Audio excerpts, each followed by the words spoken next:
Today, we're doing a deep dive into someone who wasn't just a musician in different genres. It feels more like he picked up genres and, well, used them like tools, sometimes smashing them together to make something completely new. We're talking about John Davies Cale, OBE. Absolutely. The essential polymath of the avant-garde, you could say. I mean, just calling him a founding member of the Velvet Underground doesn't nearly cover it, though that's obviously huge. Right? Oh, for sure. It's his biggest claim to fame for many. But he's also a composer, singer, songwriter, producer, multi-instrumentalist. His career spans, 6 decades now? And it's just constantly shifted rock, drone music, classical discipline, avant-garde noise, right up to modern electronica. That sheer range is incredible. So our mission today is to trace this really fascinating, sometimes pretty fraught journey. We're going from Cale as this Welsh prodigy, steeped in classical music, to a downtown New York City experimentalist, through the whole Velvet Underground iconic period, into those, frankly, quite terrifying solo years in the 70s. Yeah, definitely dark times there. And then his enduring role as a producer. I mean, he helped launch entire movements like proto-punk. Our sources really map out these radical stylistic shifts and his influence, which you got to say is pretty enduring.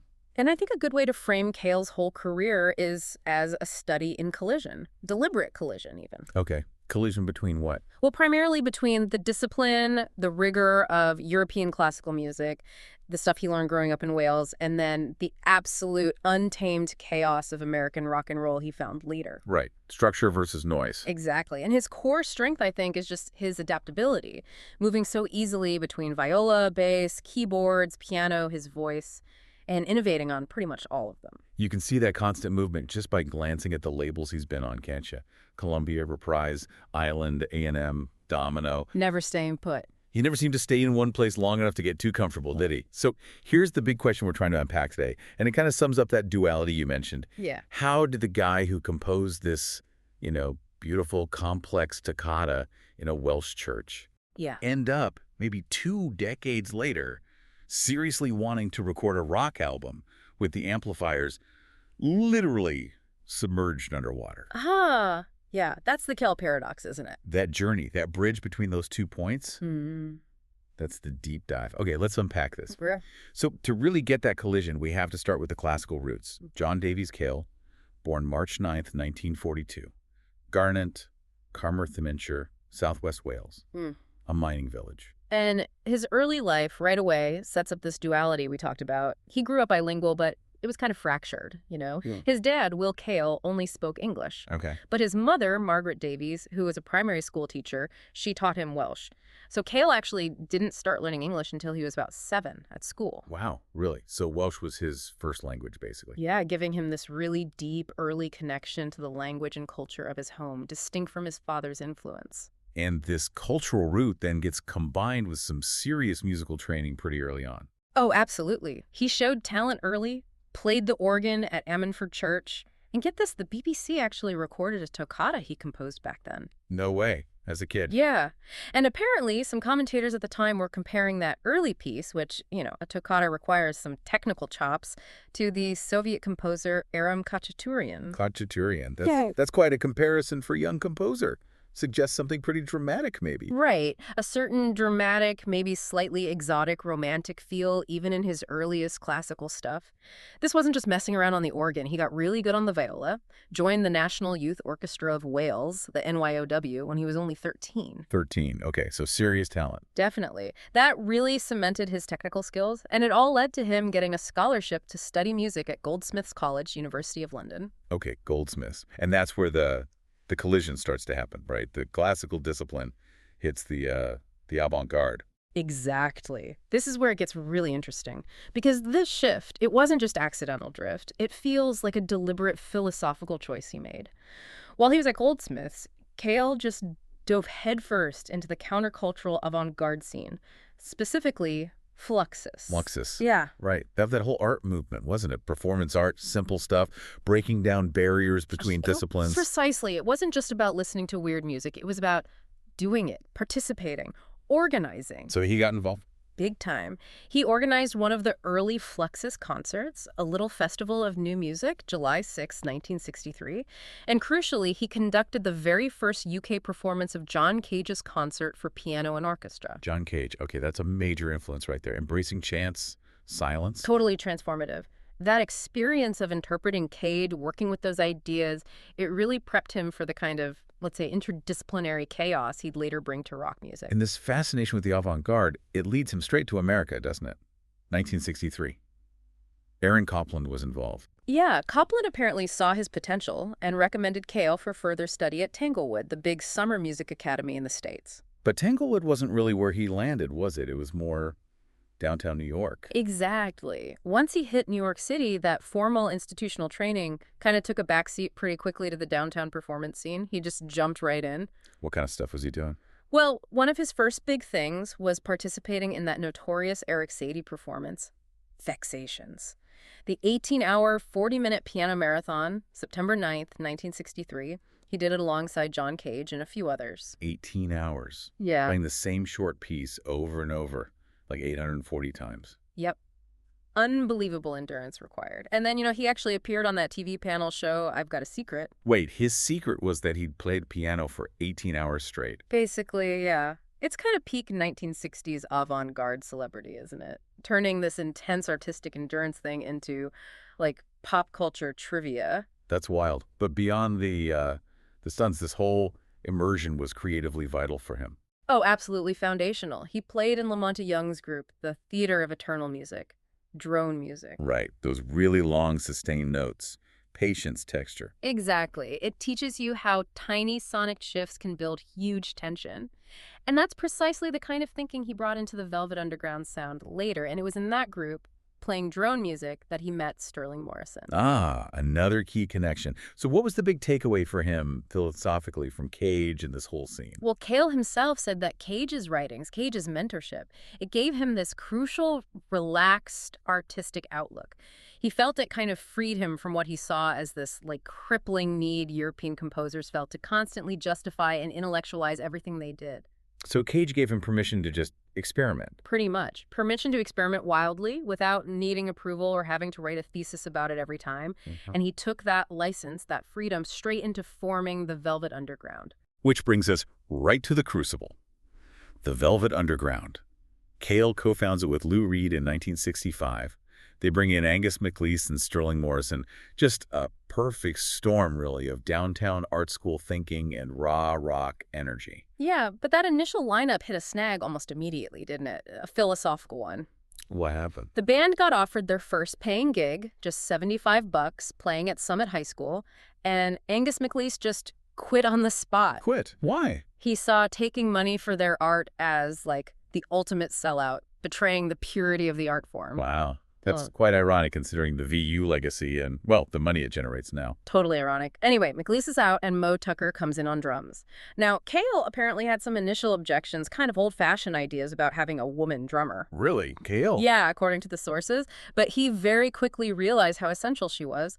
Her style, minimalist, tribal, standing up, pounding those drums, it became such a unique, integral part of their whole sound. Absolutely. You can't imagine the VU without that beat. Now, Cale was already making waves before they even released an album, right? That demo tape story. Oh, yeah, that's crucial. Summer of '65, he takes this raw, mostly acoustic VU demo reel back to Britain, tries to shop it around, get a deal. Then fails. Fails to get a contract, yeah. But people like Joe Boyd heard it, and the tape started circulating in the UK underground scene. So you end up with this weird situation where bands like the Deviants, the Yardbirds, even David Bowie were apparently covering Velvet Underground songs before the first album, The Velvet Underground and Nico, even came out in '67. So Cale's early hustle basically seeded the ground for glam and punk rock over there, just by spreading that tape. You could definitely argue that. His influence was spreading before they even had a record deal. Now, on those first two albums, his sound contribution is just massive. He played everything, didn't he? Viola, bass, piano, celesta, backing vocal sometimes. But the signature thing, the real Cale sound, was that electrically amplified viola. He'd often run it through fuzz boxes, distortion pedals, just like a guitar. Creating those screeching, feedback-heavy, drone-like textures. Exactly. Listen to Venus in Furs. That's a classical instrument, the viola, being used to create pure, abrasive noise. It's the collision you talked about, happening right there in the sound. And that aesthetic was there from the very beginning, even on their first sort of official release, that track loop. Right, loop, that instrumental feedback experiment that Cale did.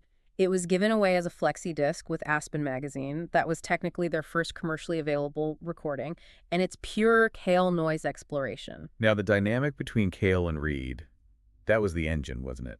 But based entirely on creative tension. Oh, absolutely. You had Lou Reed, the street poet, focused on, pop structures, albeit dark ones, and those incredible lyrics. And then you had Cale, the classically trained noise artist, pushing for drone, texture, improvisation, chaos. And the proof is right there in the records. Totally. Compare the sound of White Light, White Heat, that's the Cale era album. Yeah. It's proto-noise rock, maximum volume, feedback, those long, intense jams. Like Sister Ray. Exactly. Then look at the next album, the self-titled one, The Velvet Underground, recorded right after Cale left. It's quiet, it's acoustic, it's almost folk rock influenced in places. A completely different band, sonically. The subtraction of Cale just immediately resulted in a radically different, much less chaotic sound. You can hear him pushing all over White Heat, though. That manic driving organ on Sister Ray. 17 minutes of it. Right. And he takes lead vocals twice, shares the lead with Reed on the very experimental Lady Godiva's Operation, and then he does the deadpan narration on Reed's disturbing spoken word piece, The Gift. He was really committed to that dissonance, wasn't he? Even later, looking back. Yeah, he made this fascinating comparison later on. He said his use of out-of-tune stuff and noise in the VU was kind of like the indecipherable lyricism of certain strains of Southern hip-hop. Wait, what? Southern hip-hop? How did he connect those? His point was, if he could use deliberately out-of-tune sounds to convey feeling, then rappers didn't necessarily need every word to make perfect literal sense either. Both were using sonic disruption, let's call it, for artistic effect, embracing chaos. That's a bold connection. Right? Is he saying there's a direct line or just drawing a parallel in spirit? More the latter, I think. But it really shows his core philosophy, doesn't it? He doesn't just see his early work as proto-punk. He sees it as this foundational act of radicalism that kind of permits all future musical chaos. The goal was always to break the rules, dismantle the expected musical language. But maybe dismantling too much proved too much for Lou Reed. By September 68, things got really tense. Yeah, the friction just became unbearable. The sources are pretty clear. Reed basically gave Sterling Morrison and Mo Tucker an ultimatum. Either Cale gets fired or Reed walks away from the band. Wow. And they chose Reed. Reluctantly, it seems. Reed's argument was that the band needed to become more accessible, less experimental. Cale played his last gig with them at the Boston Tea Party. And the reason Reed apparently gave, according to Robert Quine anyway, was just that Cale's ideas were too out there. And the classic example, the almost mythical story representing that radicalism, is the underwater amps thing. The underwater amps. Yeah, the sources back this up. Cale allegedly pitched the idea of recording their next album with all the amplifiers submerged in a giant tank of water. Just imagine the sound.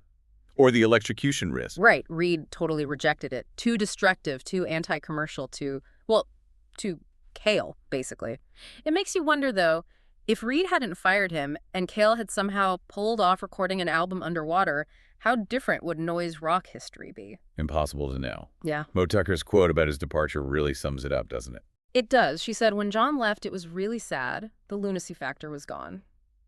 His dismissal, painful as it must have been, effectively just released him back into the wild, back into that experimental world where that kind of lunacy wasn't just tolerated, it was kind of the whole point. And Cale certainly didn't waste time mourning. Fired in 68, and boom, he immediately pivots. Becomes this really crucial producer and arranger, using that classical discipline, actually, to shape the sound of bands that would become punk and shape the singer-songwriter scene, too. Yeah, this period often gets a bit overshadowed by the VU stuff, but it's so important. His ability to bring some kind of structure, some discipline to these really raw, chaotic artists was pretty unique. You hear it right away on the Stooges' first album, their self-titled debut from 1969. Proto-punk landmark. Absolutely. And Cale, who understood noise and drone, kind of created this controlled sonic space where Iggy Pop's raw energy could just explode, but without it falling apart completely. It's a proto-punk monument, but arguably built using classical principles of structure and texture.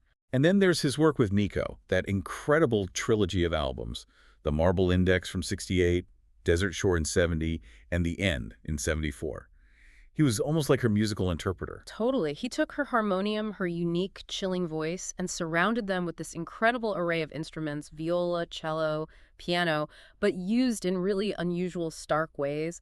The result is just hauntingly beautiful and completely unconventional. He also brought that arranging skill to the sort of Baroque folk scene, right? Nick Drake. Yeah, he played on Nick Drake's second album, Brighter Later, from 1971, played viola and harpsichord on the track Fly, just adding these layers of classical sophistication that really contrasted beautifully with Drake's kind of melancholy folk style. And maybe most famously in that proto-punk vein, he produced the Modern Lovers' debut album. Ah, yes. Jonathan Richman, an absolute cornerstone record for punk history, and it was so ahead of its time that Reprise, their original label, actually rejected it initially. Too weird for them. Apparently.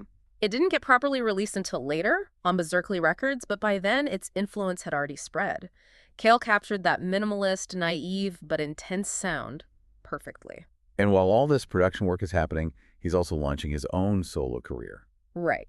His debut, Vintage Violence, came out in 1970, and surprisingly, it wasn't super experimental. It had these roots rock vibes, and critics were comparing it to acts like The Band or even Phil Spector's production. Quite lush and accessible, really. But the collisions, as you call them, they continued. He didn't stick with that sound for long. Not at all. Next up was Church of Anthrax in '71, a full-on experimental collaboration with the minimal music pioneer Terry Riley, so clearly hadn't abandoned that side of things. Then, after another art music detour with the Academy in Peril, he releases Paris 1919 in 1973. Now, Paris 1919 often gets singled out as one of his absolute best, right? Yeah. Why is that? I think because it's this temporary, perfect balance point, a masterpiece of controlled chaos, maybe. He went back to this really lush, orchestrated singer-songwriter sound, but the lyrics are incredibly dense, complex, referencing European history and politics. Almost deliberately obscure sometimes. Yeah. And he used the UCLA Symphony Orchestra, plus guys from Little Feat and the Crusaders. So musically, it's gorgeous, very formal, almost like a final nod to his classical training, right before things took a very, very dark turn. That accessible, almost beautiful sound didn't stick around. The Island trilogy. That marks a huge shift, doesn't it? Driven by personal stuff. That's absolutely right. In 1974, Cale moves back to London. His second marriage is falling apart, and he enters this period of just intense artistic volatility, maybe even instability.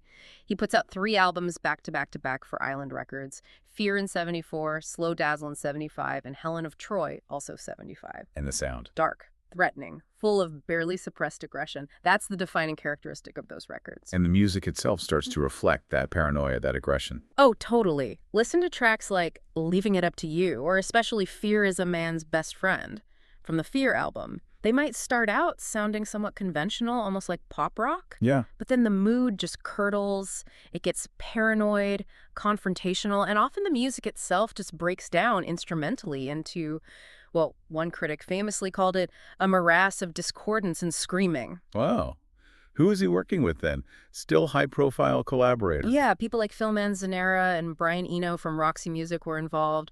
But even their kind of sophisticated art pop sensibilities couldn't really contain the sheer aggression Cale was channeling at that point. And this artistic shift lines up perfectly with the birth of punk rock in the UK. Yeah. His live shows became notorious. Absolutely legendary. Loud, abrasive, incredibly confrontational. They were pure performance art shock tactics, totally in sync with that burgeoning punk attitude. He started wearing that hockey mask on stage. Yep, the hockey goaltender mask. A really terrifying, aggressive look. And this was years before Jason Voorhees in the Friday the 13th movies made it famous. Cale did it first. And then there's the chicken incident. Ah, the infamous Croydon incident, yes. During a gig, he apparently took a dead chicken someone had thrown on stage and chopped its head off with a meat cleaver he happened to have. Oh my God. What was the reaction? Well, his drummer, who happened to be a vegetarian, was apparently so disgusted he just walked off stage mid-show and quit the band right then and there. Can't blame him, really. How did Cale react to that? His response, He recorded a track for his next EP called Chicken Shit, basically mocking the drummer for quitting. So you see, this wasn't just random recklessness. It felt like deliberately confrontational, boundary-pushing conceptual art bleeding into rock performance. And Cale himself later linked some of this extreme behavior, the paranoia, to Mm. heavy drug use, specifically cocaine, right? Yeah, he was pretty open about that later. Said that in the 60s, drugs felt like a cool experiment, but in the 70s, he got in over my head, acknowledged it fueled some of the chaos. But even amidst all that personal turmoil and stage craziness, he kept producing other people. Incredibly, yeah. He produced the first single for Sham's 69 I Don't Wanna in 77, Punk Pioneers, and crucially, he produced the debut album for Squeeze in 1978. Right, the Squeeze Sessions. That's another legendary story about his production style. Totally. Apparently, he came in, listened to all the songs they prepared, and then told them to throw every single one out and write completely new material right there under pressure. Talk about tough love. Pushing them to find something new. Exactly. Demanding creativity on the spot. And somehow, amidst all this, he even had a minor pop chart hit himself in 77, playing keyboards on Julie Covington's cover of Alice Cooper's Only Women Bleed. It got to number 12 in the UK. So even then, he could still tap into that accessible arranging skill when he wanted to. It seems so. But the decade really culminated, in terms of that aggression, with the live album Sabotage Live, recorded at CBGB in New York in 1979. It's just pure Cale from that confrontational mid-70s period. All new songs, tackling politics, militarism, paranoia head-on. It's like the sonic document of all that stage brutality. Okay, so we move into the 1980s. After the darkness and confrontation of the late 70s, we see Cale making a bit of a U-turn, actually attempting to get some real commercial success. Yeah, it's a really fascinating period because you see this conflict playing out. He clearly wanted the recognition, maybe the financial rewards of being a more commercial artist. Right. But temperamentally, he just couldn't seem to stop being this experimental, sometimes abrasive, radical. His seventh solo album, Honey Soit, from 1981, was on A&M Records, a major label, and he worked with producer Mike Thorne, who was known for a more polished sound. Trying to smooth out the edges. Seems like it. And that story about the album cover art is just so telling, isn't it? The Andy Warhol cover. Yeah. Warhol provides this cool, minimalist black and white design, and Cale decides to colorize it himself against Warhol's explicit wishes. Why? Just to make it seem more commercially appealing. Presumably, trying to make it poppier, brighter. Yeah. But it was a compromise on the art, and ultimately the commercial breakthrough didn't really happen anyway. His relationship with A&M didn't last long. And he tried again later in the decade, didn't he? Artificial Intelligence in 85. Right, on Beggar's Banquet. That was an even more direct pop effort. Lots of synthesizers, drum machines, very characteristic of the mid-'80s sound. He co-wrote the tracks with Larry Ratson Sloman. Did that one work commercially? Not hugely, no. But tracks like Dying on the Vine from that album are really compelling. It showed he could craft this quite sophisticated, if maybe a little cold, 80s pop sound. So why do you think he consistently struggled to get that big commercial hit, even when he was actively trying, working with producers like Thorne, making these artistic compromises? Well, listening back, the sources kind of suggest that his inherent, maybe inescapable dissonance was just too strong to completely suppress. Even on his most pop-oriented records, there's often this sort of icy distance in his voice or an underlying tension in the arrangement. Something unsettling. Yeah, something that prevents the music from just relaxing into easy, comfortable pop. I mean, he'd spent the best part of 20 years actively cultivating chaos and disruption. Maybe turning that off completely just wasn't possible for him. And you have to contrast those attempts at commercial pop with the real artistic statement he made in the 80s, which was anything but commercial. Music for a New Society, from 1982. Ah, yes. On ZE Records. This is where the raw artistic honesty just completely overshadows any commercial impulse. Music for a New Society is, well, it's sparse, it's harrowing, it's bleak. How is the sound different? The instrumentation is incredibly minimal. Often it's just Kelly's piano, maybe a stark viola line, his voice treated with effects, lots of reverb, creating this huge empty sonic space. It somehow blends the kind of vocal refinement you heard on Paris 1919 with the psychological thread of those island records, but just stripped bare. And critically acclaimed. Universally, Yeah. often called understated, and perhaps a masterpiece. It really sounds like an artist grappling, very honestly, with profound depression, maybe with the fallout from all that 70s chaos. Then the trajectory shifts again, mid-decade. And this time it's triggered by something personal. Right. The birth of his daughter, Eden Cale, in 1985. He had her with his third wife, Rize Roshalmi. And apparently becoming a father really inspired him to, well, step back, take a much-needed break from recording and performing for a while. So when he comes back, what's the sound? His comeback album was Words for the Dying in 1989, and it signals this really definitive return to his classical and more literary roots. Brian Eno produced it, and the album is mainly these settings of poems by Dylan Thomas. Dylan Thomas, the Welsh poet. Back to his roots. Exactly. And significantly, he'd actually written the music back in 1982, specifically as a response to the Falklands War. So again, it's Cale using high art, using classical and poetic forms to address political trauma. Then the 90s kick off with this huge cultural moment, the end of that long, 18-year estrangement between him and Lou Reed. Yeah. After Andy Warhol died in '87, Cale and Reed collaborated on that song cycle, Songs for Drella, released in 1990, a tribute to Warhol, their mentor. A massive deal artistically and symbolic, too. Huge. Although, interestingly, Cale later revealed it wasn't all smooth sailing. He apparently kind of resented letting Reed take the lead on the project, which just highlights, again, that core tension, right? The push and pull between Cale's experimental side and Reed's more narrative, structured approach was still there, even when they were collaborating on a tribute. But that collaboration did pave the way for the actual Velvet Underground reunion. It did. They reformed first for a benefit show in Paris in 1990, and then did a full reunion tour in 1993, which was documented on the live album Live MCMXC3. Now, this brings us to something else from the 90s. Possibly Cale's most widespread cultural contribution, even if people don't always realize it's him. His version of Leonard Cohen's Hallelujah. Yes, Hallelujah. This really does raise that fascinating question. How did his cover version basically rewrite the history of that song? So walk us through it. He recorded it for a tribute album. Right. A 1991 tribute album called I'm Your Fan. Now, the crucial thing to remember is that Cohen's original version from his 1984 album, Various Positions, well, it hadn't really caught on much. It was recorded in 68 time, kind of a waltz feel. Okay, so what did Cale do differently? Cale took the song, slowed it right down, changed the time signature to a more standard 44, and arranged it just for piano and voice.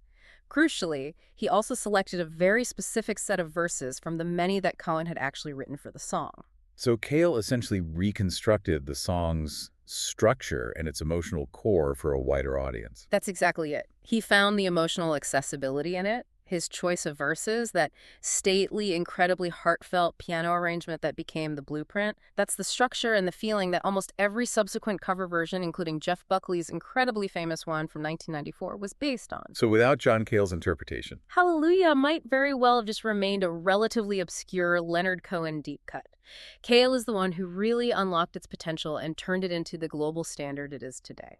amazing. He kept busy through the 90s too, right? Collaborations, another solo album. Yeah, he did a spoken word duet with Suzanne Vega on an album by Hector Zazou in '94. And in 1996, he released Walking on Locusts, his only solo studio album of that decade. Had some cool guests. David Byrne was on it, and it featured a reunion with Mo Tucker on drums for a track. And then finally, proper recognition from the establishment. Yes. Belatedly, perhaps, but in 1996 he was inducted into the Rock and Roll Hall of Fame as a member of the Velvet Underground, and at the ceremony, Cale, Reed, and Tucker performed together one last time. They did a song called Last Night I Said Goodbye to My Friend, dedicated to Sterling Morrison, who had passed away just the year before. Moving into the 21st century, Cale shows absolutely no signs of slowing down. Instead, he just adapts again, doesn't he? Bringing that aesthetic of collision of mixing things up into the digital age. The 2000s see him really embracing electronica. Yeah, definitely. He signed with EMI in 2003, and his sound shifted again. You can really hear the influence of modern electronica and alternative rock creeping in. The album Hobo Sapiens from that year was co-produced with Nick Franklin, who's part of the electronic duo Lemoncello. So actively seeking out contemporary collaborators. Absolutely, showing he's still listening, still absorbing. That continued on the next album, Black Acetate, in 2005. He demonstrated how those drone techniques he mastered way back could translate really effectively into electronic textures. And he kept producing other artists, too. Oh, yeah, kept his hand in. Notably, he worked with the Austin singer-songwriter Alejandro Escovedo on his album The Boxing Mirror. That project kind of let him bridge his own experimental side with Escovedo's more roots rock sound. The later part of that decade seemed more about looking back, though. Retrospectives, performing old albums. It did, but often with a new angle. Circus Live, that live album from 2007, it was a retrospective covering his whole career, but featuring all new arrangements of the songs. And then, yeah, he spent a few years, around 2009 to 2011, performing Paris 1919 live in its entirety, all over the world. Revisiting that early masterpiece, what do you make of that? It felt like maybe an artist coming to terms with his own history, looking back and reassessing these major works from his past, perhaps with the wisdom of age. He also got that interesting residency in Tasmania. Right. He was appointed the first Eminent Art in Residence, or ER, at the Mona Foma Festival down there in 2010. Brian Ritchie from the Violent Femmes curated that.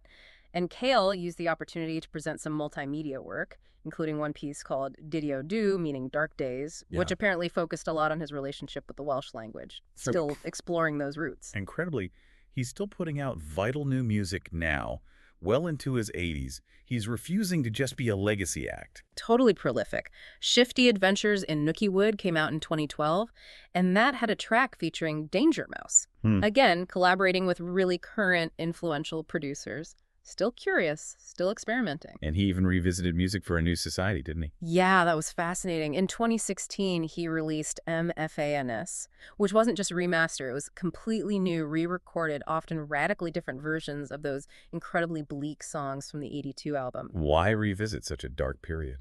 It's hard to say for sure, but it suggests maybe this need to reinterpret his own past traumas using the sonic tools and perspective he has now in the 21st century. Really interesting psychological move for an artist. And the collaborations continue right up to the present. Yep.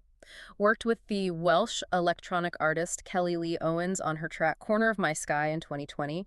And his own recent albums are just astonishing for someone his age, Mercy in 2023, and then Poptical Illusion just this year, 2024. Still blending style, still using electronics, experimental textures, but with this mature, reflective songwriting voice. And connecting back to that intense 70s period we talked about, there was that song Night Crawling from 2022. Yeah, Night Crawling. That's a direct look back, isn't it? A reminiscence about his friendship with David Bowie during that really volatile mid to late 70s period in New York. What does the song capture about that time? It paints this picture of him and Bowie just running the streets, as he puts it, sometimes getting so high or wired they couldn't keep a thought in our heads. It's a reminder that these now iconic figures were once just young, experimental, maybe quite damaged friends, navigating this intense, chaotic scene together. And those shared experiences, however messy, were clearly fuel for the art they made then, and maybe even for the art he's still making now. And his status is, of course, totally cemented now. Yeah. Beyond the Rock Hall induction. Right. He was appointed an officer of the Order of the British Empire, an OBE, back in the 2010 Birthday Honors List, for services to music and the arts. Official recognition from his home country. Now, to really understand the man behind this incredibly varied, often confrontational art, we probably need to touch briefly on his personal life and some of the struggles he faced. They seem pretty tightly linked to his output, especially in the 70s. Yeah, context is important. Briefly, on the marriage front, he was married 3 times. First to the American fashion designer Betsy Johnson from 68 to 71. Right, very much of that Warhol scene era. Exactly. Then to Cindy Wells. She was known as Miss Cindy from the GTOs, Frank Zappa's kind of performance art group that was 71 to 75, right, during that intense Island Records period. Okay. And finally to Rizé Irishilmi from 1981 to 1997, and she's the mother of his daughter, Eden. And the journey was substance use. That seems pretty critical to understanding some of the extremes in his life and work. It does seem to be. The sources mention he actually had severe bronchial issues as a child, and a doctor prescribed him opiates for it. He apparently became reliant on the medicine just to get to sleep. As a child. Yeah. Wow. Yeah. One biographer called that early dependence a formative experience, suggesting it might have set up a kind of problematic relationship with medication and intoxication right from the start. And that, unfortunately, continued into the New York scene later on. Tragically, yes. He got heavily involved in the 60s and 70s drug scene there. Cocaine became his main drug of choice. He himself put it very clearly later. In the 60s, for me, drugs were a cool experiment. In the 70s, I got in over my head. A very stark admission. And he felt it actually hurt his music in the 80s. He did. He felt the addiction was negatively affecting his output, which is a powerful thing for an artist to admit. He made the conscious choice to get clean, apparently prompted by some embarrassing concert experiences, but crucially also by the birth of his daughter in 1985. Wanting to be present father seems to have been a major catalyst for him seeking sobriety. And he's used that experience positively since then. Yeah, demonstrating that full arc. In 2009, he hosted a documentary called Heroin, Wales, and Me. It was aimed at raising awareness about heroin addiction and drug problems back in his native Wales. He used his own history very openly to try and connect with people facing similar struggles, from dependence to active sobriety and public responsibility. So as we wrap up and look back across this huge career, I mean, John Cale's story is just one of staggering breadth, isn't it? 6 decades. We've gone from the classical discipline of his youth in Wales to the radical, dissonant noise of the Velvet Underground, his absolutely crucial role as a producer for proto-punk bands, that dark, raw, brutal honesty of his 70s solo albums. Yeah, unforgettable stuff. And right through to his adaptation to electronica in the 21st century and his continued vitality today. He really is the ultimate learner, isn't he? Someone who just constantly absorbed information, absorbed sounds, synthesized them, and then reapplied that knowledge across the entire musical map. He made sure he never stayed in one comfortable spot long enough for anyone to predict what he'd do next. Refused to be pinned down. Exactly. His whole body of work is just this incredible case study in critical thinking, in questioning assumptions about what music is supposed to sound like, what it should be. He simply refused to accept the existing boundaries. And that refusal is probably why he's still so relevant, still making compelling music in his 80s. I think so. And, thinking back to that mid-70s period, the one Cale sings about in Nightcrawling, him and Bowie running the streets of New York, struggling to keep a thought in their heads, it does raise a really interesting final thought for you to mull over. Okay. We know the documented output from those years was often dark, confrontational, fueled by chaos and drugs. But what about the undocumented stuff? What kinds of truly radical, maybe half-formed musical ideas? What kinds of wild conversations and artistic theories might have just evaporated on those late-night coke-fueled runs? Been lost forever? Ideas too fleeting or chaotic to even capture at the time. Exactly. And then how did those undocumented, chaotic experiences eventually somehow get distilled down? How did they end up fueling the sophisticated, often quite controlled, electronically influenced compositions he's making today? It's like he found a way to turn that past destruction and chaos into a completely new form of artistic discipline, almost a new classicism. That journey from chaos to composed legacy, that's a powerful connection to think about.